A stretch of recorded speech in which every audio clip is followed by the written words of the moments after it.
I do have a question. And I don't know, you might tell me, why should it even matter? But it's about original sin, the doctrine of original sin that we are taught in Christianity. And I have recognized that as Christian people, we were using that doctrine that kind of you have this inherently awful, evil nature in you, and so it kind of excuses the fact that, well, you'll never be perfect, and so you don't try to be perfect. Right. But on the other hand, I mean, the heart is deceitful and desperately wicked, and in me dwells no good thing, and all that. We heard all those, but now, I mean, for years now, I've been blessed to know that I can make a decision that's righteous, and I can aim for perfection. And the Bible does mention people like Zechariah, the father of Yochanan HaMabdil. He and his wife were blameless. But I can't figure out, my head just wants to wrap around this. How can we actually be righteous and good and yet have this desperately wicked heart? Can you explain how is it that you understand that? All right. I'll understand it as I say it.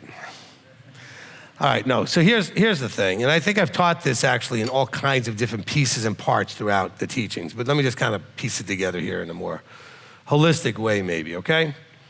Look, there's no such thing as original sin, okay? He created us, and I know how you know this from the pieces that I've done. Here's one of the pieces.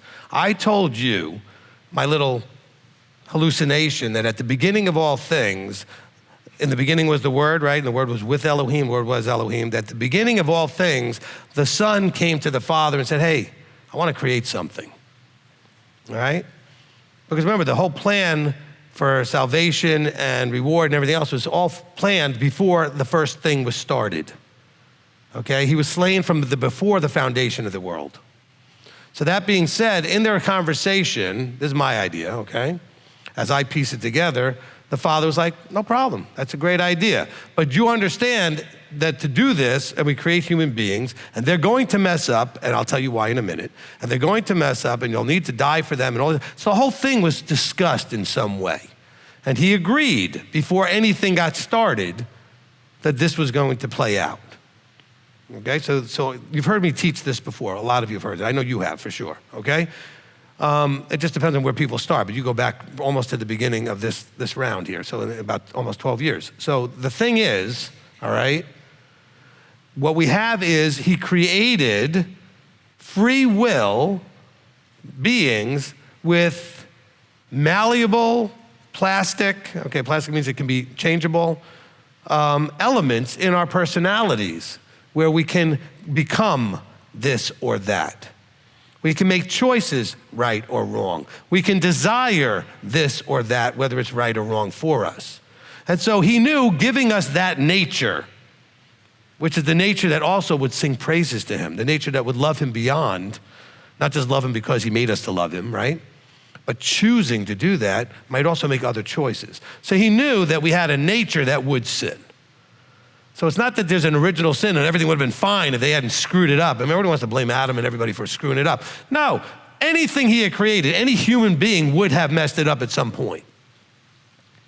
Because we have a nature that has curiosity, has desires, is open to all kinds of things, which opens up the door to Hasatan to place some ideas in our head to see what we do with them. And it allows for the Father to place some ideas in our head to see what we do with it. So it's that plasticity, it's that flexibility, it's that malleability that also has the black and white, okay, meaning or I should say more the darkness and the light. You're gonna be in the darkness sometimes and the light sometimes. We're gonna be right, we're gonna be wrong. We're gonna want, we're not gonna want. And so the whole righteousness thing is when we recognize the choice and then we make the right choice. Did that help? Yeah, that's amazing. So is this New Age? Is this yin yang? No, but yin yang is a recognition of the fact that our nature can cover that spectrum. Okay, they just describe it as the yin and the yang.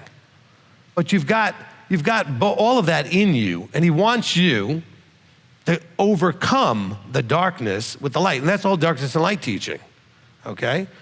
But you have to have both available to you, both to be able to grow and to be challenged so that you choose the light. Not that you're just given light. I mean, if people say, well, if Adam hadn't messed it up, we'd all just be in light. But then he would never know what we're made out of.